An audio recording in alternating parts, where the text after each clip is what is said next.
వి gold trusted gold buyers మీరు తాకట్టు పెట్టిన బంగారాన్ని విడిపించి ఈ రోజు ఉన్న మార్కెట్ ధరకు కొనబడును. హాయ్ హలో నమస్తే welcome back to iDream media. ఈరోజు మనతో ఉన్నారు ఎంఫీ సర్టిఫైడ్ మ్యూచువల్ ఫండ్ డిస్ట్రిబ్యూటర్ అయిన బోనిగల సలోమన్ గారు. సార్తో మాట్లాడతాం. Hi sir. నమస్తే అండి. సార్, మార్కెట్ చూసుకున్నట్లయితే జనరల్లీ మార్కెట్లో ఉంటాయి అప్స్ అండ్ డౌన్స్ అనేవి ఉంటాయి 100%. బట్ ఇది కొంచెం నడుస్తూ ఉంది డ్యూ టు ఇంటర్నేషనల్ ఫ్యాక్టర్స్ అనేది వార్తలు. అయితే ఈ టైంలో ఆల్రెడీ ఇన్వెస్ట్ చేసిన వాళ్ళు ఏం చేయాల్సి ఉంటుంది? పెడుతున్న ఎస్ఐపీలు మరి పోస్ట్ పోన్ చేయాల్సి ఉంటుందా, ఆపాల్సి ఉంటుందా, లేకపోతే ఆల్రెడీ ఉన్న ఇన్వెస్ట్మెంట్ని ఏ విధంగా మలుచుకోవాల్సి ఉంటుంది అని మన ఆడియన్స్ అడుగుతూ ఉన్నారు. మనకి ఏం చెప్పబోతున్నారు? ఎందుకంటే వాల్యుయేషన్ కూడా మారుతుంది, తగ్గుతుంది అనేది వాళ్ళ పాయింట్. చూడండి, విరాట్ గారు మంచి క్వశ్చన్ అడిగారు. కరెక్ట్ టైంలో ఆల్ టైమ్ హై 86,000 సెన్సెక్స్ నుంచి అరౌండ్ 75,000 వరకు వచ్చింది. గత ఆరు నెలల నుంచి సుమారుగా 15%, 20% డ్రాప్ అయింది. సో ఈ రీజన్స్ ఏమిటంటే రకరకాల కారణాలు. గ్లోబల్ ఫ్యాక్టర్స్, ట్రంప్ గారి ఇష్యూ కావచ్చు, సుంకాలు, ట్రేడ్ వార్స్, తర్వాత వచ్చి ఎఫ్ఐఐఎల్ సెల్లింగ్ కావచ్చు, తర్వాత వచ్చి వాల్యుయేషన్స్. మెయిన్ వాల్యుయేషన్స్ అంటే ఏమిటి? ఫస్ట్ ఇప్పుడు ఎప్పుడు కూడా ఒక కంపెనీ యొక్క షేర్ వాల్యూ, విరాట్ గారు, ఆ కంపెనీకి వచ్చే నెట్ ప్రాఫిట్స్ని బట్టి, నెట్ ప్రాఫిట్స్ బాగుంటే షేర్ వాల్యూ పెరుగుతుంది. అంటే జనాలు ఆ కంపెనీలో కొనడానికి ఇష్టపడతారు. నెట్ ప్రాఫిట్స్ తగ్గినప్పుడు షేర్ వాల్యూ తగ్గుతుంటుంది. అయితే ఇక్కడ వాల్యుయేషన్స్ ఎక్కువ ఉన్నాయని ఎఫ్ఐఐఎల్ సెల్ చేసి వెళ్తున్నారు, ఒక కారణం. రెండవది ఏమిటి? మన రూపీ డిప్రిసియేట్ అవుతుంది కాబట్టి, డాలర్ స్టేబుల్ అవుతుంది కాబట్టి సేఫ్ ఇన్స్ట్రుమెంట్లో పెట్టుకుందాం, గోల్డ్ కూడా సేఫ్ మంచిగా పెరుగుతుంది కాబట్టి సేఫ్ ఇన్స్ట్రుమెంట్ వెళ్దామని వాళ్ళు వెళ్ళటం వల్ల మార్కెట్స్ డౌన్ అవుతున్నాయి. ఇప్పుడు వాల్యుయేషన్స్ అంటే ఏమిటి? ఇప్పుడు ఒక కంపెనీ ఉంది విరాట్ గారు, ఆ కంపెనీ యావరేజ్గా ఎవ్రీ ఇయర్ ఒక 6% ప్రాఫిట్ వస్తుంది అనుకోండి. షేర్ వాల్యూ కూడా ఎంత పెరగాలి? ఒక 6%, 7%, 8% పెరగాలి.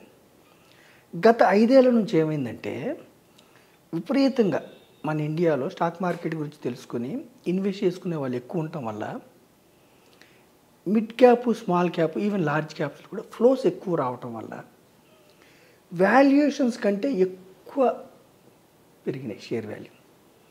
షేర్ వాల్యూ ఇప్పుడు కూడా కంపెనీకి వచ్చే ప్రాఫిట్స్ని బట్టి రీజనబుల్గా పెరగాలి. Price by earning ratio, price divided by earning per share.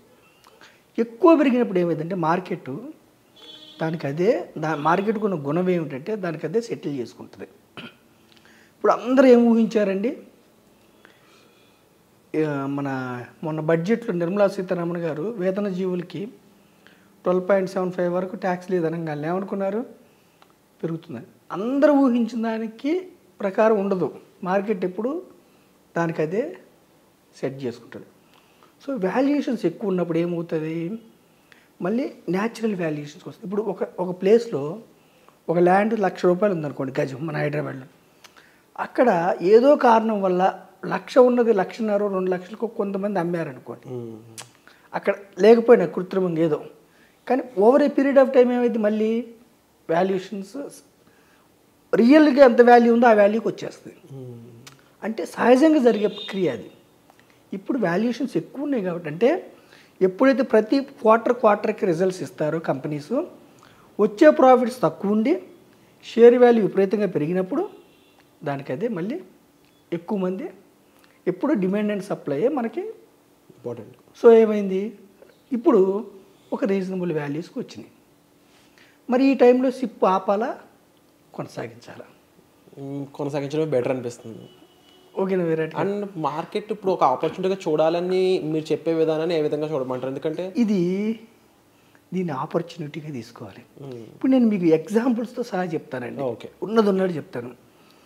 ఒక వ్యక్తి లేదంటే ఎవరైనా కావచ్చు, ఎవరైనా 10,000 సిప్, BSE 200. BSE 200 అంటే ఏంటి? Bombay stock exchange top 200 companies index. ఎవరైతే 94 జనవరి 3 అంటే 94లో స్టార్ట్ చేశారు, ఓకేనా, 2002 డిసెంబర్ అంటే కరెక్ట్గా 7 ఇయర్స్, ఇది 2 9 ఇయర్స్. బీఎస్సీ టాప్ 200 అంటే ఇండియాలో ఉన్న 5,000 కంపెనీస్లో టాప్ 200 బీఎస్సీ 200లో ఇండెక్స్ ఫండ్ స్టార్ట్ చేశారు. నెలకు 10,000 లెక్క స్టార్ట్ చేస్తే ఈ 9 ఇయర్స్లో విరాట్ గారు వచ్చిన పర్సంటేజ్ ఆఫ్ రిటర్న్ ఎంతో తెలుసా? 0.6 లెస్ దాన్ 1%. అంటే 9 సంవత్సరాలు బీఎస్సీ 200 రిటర్న్స్ ఇవ్వలేదు. సిప్ ఇండెక్స్ రిటర్న్ ఇవ్వలేదు.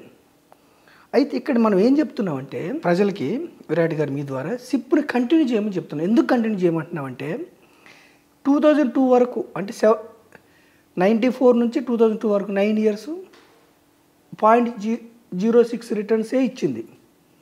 ఎవరైతే ఇంకొక 4 ఇయర్స్ అంటే 2006 వరకు కంటిన్యూ చేశారో ఓకేనా, వాళ్ళకి మీరు నమ్మరు 18.5% XIIR రిటర్న్ 18%.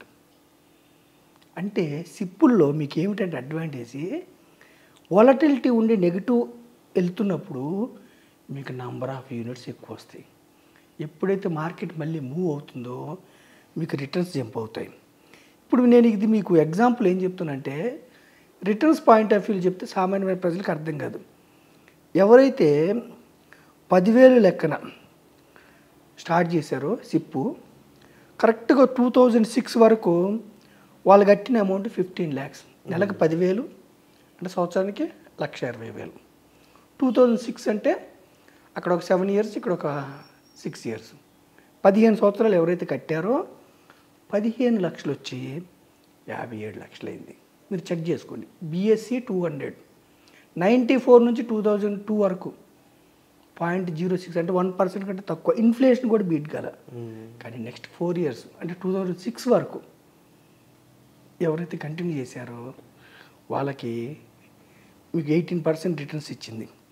సరే ఇప్పుడు నేను బీఎస్సీ 200 చెప్పాను. మిడ్ క్యాప్ చెప్తా. మిడ్ క్యాప్ చూడండి, Nifty mid cap 150. Mid cap అంటే ఏమిటి, లార్జ్ క్యాప్ అంటే ఏమిటి విరాట్ గారు? ఇండియాలో ఉన్న టాప్ 100 కంపెనీస్లో పెడితే అది large cap index. Mid cap అంటే 101 నుంచి 250 కంపెనీస్, అది mid cap index. Mid cap కూడా చూడండి, నెలకి 10,000 ఎవరైతే ఇప్పుడు అది 94 నుంచి 2006 వరకు చెప్పే ఎగ్జాంపుల్. ఇప్పుడు ఎవరైతే 2006లో స్టార్ట్ చేశారో అంటే ఇప్పుడు 2025 కరెక్ట్ 19 ఇయర్స్ క్రితం 10,000 స్టార్ట్ చేశారు, నెలకు 10,000 సిప్పు. 2013 వరకు వాళ్ళకు వచ్చిన పర్సంటేజ్ 6%. 6% అంటే ఎంత? కేవలం ఎఫ్డి కంటే తక్కువ, 6.9%. అంటే 2006 నుంచి 2013 వరకు అంటే 7 ఇయర్స్ సిప్ కట్టిన వాళ్ళకి వాళ్ళు నెలకు 10,000 ఎక్కడ 9,60,000 వాళ్ళు కట్టారు. వాళ్ళకి కేవలం 12,71,000 అయ్యింది. అంటే 7%. అయితే ఇక్కడ మీరు చూడండి విరాట్ గారు, 2006లో స్టార్ట్ చేశారు, 13 వరకే కంటిన్యూ చేశారు, వచ్చింది 7%. దేంట్లో? నిఫ్టీ మిడ్ క్యాప్ ఇండెక్స్లో కేవలం 7%. 13 నుంచి 17 వరకు కంటిన్యూ చేశారు, ఇంకొక 3 ఏళ్ళు. దీనివల్ల ఏమైందంటే 17%. అంటే ఎప్పుడు ఒక 10 ఏళ్ళు ఉంటే మార్కెట్లో పతనం ఉంటుంది, బేర్ మార్కెట్ ఉంటుంది, ర్యాలీ ఉంటుంది. సిప్పులో ఏమిటంటే డౌన్ అయినప్పుడల్లా మీకు నెంబర్ ఆఫ్ యూనిట్స్ ఎక్కువ వస్తాయి. సో 2017 వరకు 6 నుంచి 17 వరకు అంటే 11 ఏళ్ళు ఉంటే వాళ్ళకి 17% రిటర్న్ వచ్చింది. దీనివల్ల ఏమైంది? 14 లక్షలు వచ్చి 44 లక్షలు అయింది. నెలకు 10,000 11 ఇయర్స్లో 14 లక్షలు కడితే అది 44 లక్షలు అయింది. ఇప్పుడు చూడండి 17 నుంచి 24 వరకు December 31, 2020 వరకు అంటే 2006లో స్టార్ట్ చేశారు మిడ్ క్యాప్ ఇండెక్స్లో. ఇండెక్స్ గురించి చెప్తున్నాను నేను, స్టాక్స్ గురించి చెప్పట్లేదు. మిడ్ క్యాప్ ఇండెక్స్లో 2006లో స్టార్ట్ చేశారు, 2024 డిసెంబర్ వరకు ఉంటే 17.2%. అంటే ఎవరైతే 22 lakhs కట్టారో 1,47,00,000 అయింది. అంటే పేషెన్స్ పేస్. మార్కెట్లో అప్ అండ్ డౌన్స్ ఎప్పుడు ఉంటాయి. గవర్నమెంట్ పాలసీస్ వల్ల కావచ్చు, ప్రైవేట్ క్యాపెక్స్ వల్ల కావచ్చు, ఇన్ఫ్లేషన్ వల్ల కావచ్చు, ఎంప్లాయ్మెంట్ వల్ల కావచ్చు. కానీ ఓవరాల్గా మన ఎకానమీ ఎలా ఉంది? మన ఎకానమీకి ఇప్పుడు వచ్చిన నష్టం ఏం లేదు. సో ఇది ఆపర్చునిటీ కింద తీసుకోండి. కొంతకాలం ఉంటుంది ఈ యొక్క వాలటిలిటీ. ఇయర్ మొత్తం ఉంటే కూడా ఏం కాదు, మీకు నెంబర్ ఆఫ్ ఇప్పుడు మనం చూసాము 94 నుంచి 2002 వరకు కూడా 1% కూడా ఇవ్వాలి BSE 200. ఇక్కడ మనం BSE 200 గురించి చెప్తున్నాం. ఎందుకు ఎగ్జాంపుల్ అంటే అదే BSE 200 ఇంకొక 4 ఇయర్స్ ఉంటే 18% ఇచ్చింది. అంటే ఒక సంవత్సరంలో 80% ఇచ్చింది. అంటే అంతకుముందు ఇచ్చిన నెగిటివ్ రిటర్న్స్ అన్నీ కవర్ అవుతుంది. సో మనం ప్రజలకి ఏం చెప్తున్నాం అంటే, ఇలాగే నేను మిడ్ క్యాప్ ఇండెక్స్ చెప్పాను. 2006 నుంచి 2025 వరకు స్మాల్ క్యాప్ ఇండెక్స్ తీస్తే కూడా 10,000 సిప్ ఎవరైతే చేశారో స్మాల్ క్యాప్ ఇండెక్స్లో అరౌండ్ 16% రిటర్న్ ఇచ్చింది.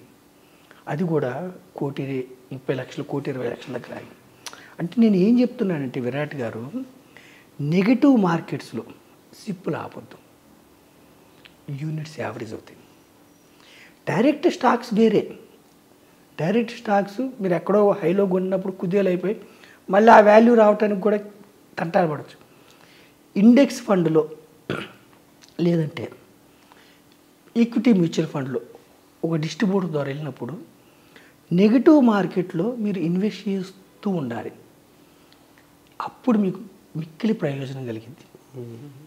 లాంగ్ టర్మ్ ఉండాలి.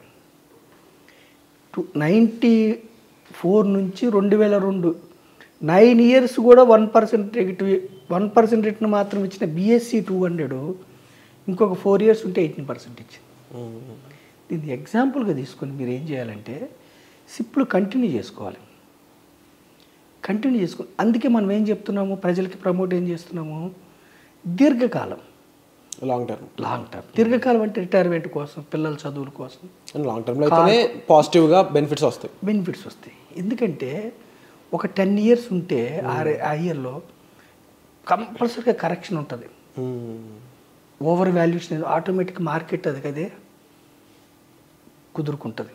అండ్ కాంపౌండింగ్ కూడా హెల్ప్ అవుతుంది. కాంపౌండింగ్ అసలు పెద్ద హెల్ప్ అవుతుంది. కాంపౌండింగ్ అనేది దీనివల్ల, కాంపౌండింగ్ వల్ల దీర్ఘకాలంలో వెల్త్ క్రియేట్ అయింది. Wonderful sir. Historical return BSE 200, Nifty 150, Nifty 100 కూడా 13% ఇచ్చింది. నిఫ్టీ 100 కూడా, Nifty small cap index.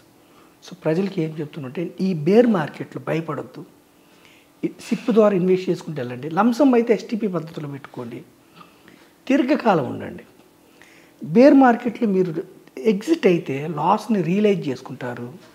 Exit కాకుండా ఉంచుకుంటే లాస్ అక్కడే ఉంటుంది, మళ్ళీ ప్రాఫిట్స్ వస్తాయి. So keep invested, stay for long term, enjoy the power of compounding. Wonderful sir.